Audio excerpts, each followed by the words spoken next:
VMC CNCच्या practical training व्हिडिओमध्ये आज आपण बघणार आहे आपल्या व्हर्नियर कॅलिपरचा काय उपयोग आहे आणि कशा प्रकारे आपण त्याचा यूज करून डायमेन्शन चेक करू शकतो। तर आधी आपण प्रॅक्टिकली बघूया व्हर्नियर कॅलिपर आणि नंतर तुम्हाला मी थिअरी समजावून सांगतो। तर चला आधी बघू प्रॅक्टिकली आपलं व्हर्नियर कॅलिपर। मित्रांनो, आजच्या व्हिडिओमध्ये आपण माहिती पाहणार आहे व्हर्नियर कॅलिपर बद्दल। ही बघा मित्रांनो, ही व्हर्नियर कॅलिपर आहे, साधी व्हर्नियर कॅलिपर आपली रेग्युलरची।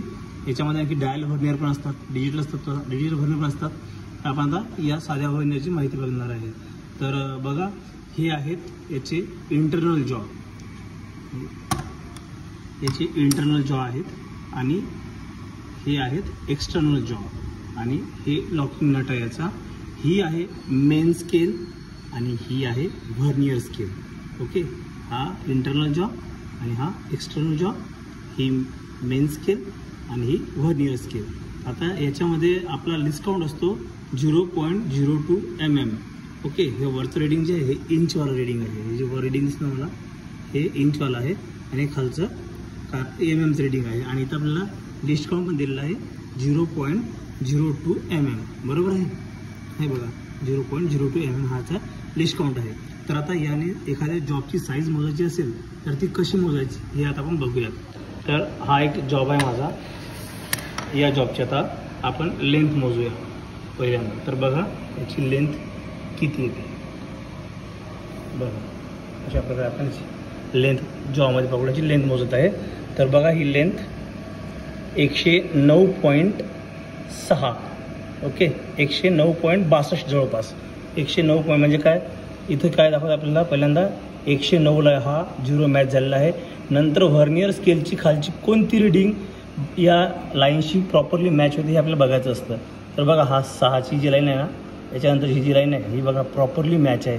ही लाईन प्रॉपरली मॅच आहे 6 नंतरची, म्हणजे 62ची। एक लाईन आपली 02ची आहे, तर ही 6 नंतर लाईन प्रॉपर मॅच असल्यामुळं याचं रेडिंग आहे 62, 109.62। आपल्याला असंच चेक करायचं असतं।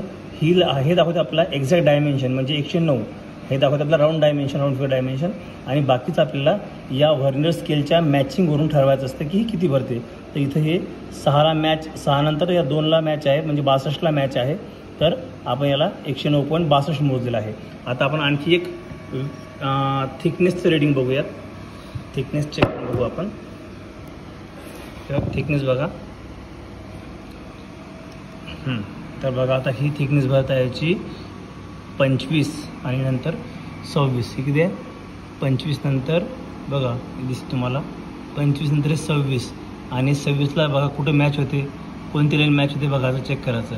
26.6 बघा, ही प्रॉपर ही लाईन मॅच होत आहे 26.6। तर ही रिडिंग आहे 26.6 mm। तर या प्रकारे आपण व्हर्नियर कॅलिपरचा यूज करून काय करू शकतो, कोणत्याही जॉबचं मेजरमेंट घेऊ शकतो। तर मित्रहो, ही माहिती होती व्हर्नियर कॅलिपरची। यामध्ये आपण आज शिकलेलो आहोत की व्हर्नियर कॅलिपरचे इंटरनल जॉ, एक्सटर्नल जॉ आणि कशा प्रकारे आपण याने मेजरमेंट घेऊ शकतो याची पण माहिती आपण बघितली।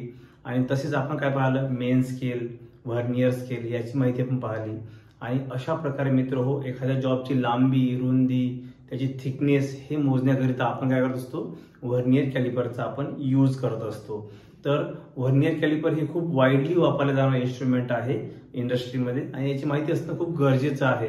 आणि याचा लिस्ट काउंट हा 0.02 mm असतो, म्हणजे 20 मायक्रॉन असतो। जर आपली डिजिटल व्हर्नियर कॅलिपर असली तर तिचा लिस्ट काउंट 0.01 mm असतो, म्हणजे 10 मायक्रॉन पर्यंत ती डिजिटल व्हर्नियर मोजू शकते। तर अशा प्रकारे मित्र हो, व्हर्नियर कॅलिपरची माहिती होती। जर तुम्हाला ही माहिती आवडली असेल तर तुमचे जे मित्र आहेत VMC CNCचा स्टडी करणारे किंवा क्वालिटीला स्टडी करणारे, तर त्या मित्रांना ही माहिती शेअर करा। आणि जर व्हिडिओ आवडला असेल तर व्हिडिओला लाईक करा आणि आपल्या चॅनलला सबस्क्राईब करा। थँक्यू व्हेरी मच मित्रांनो।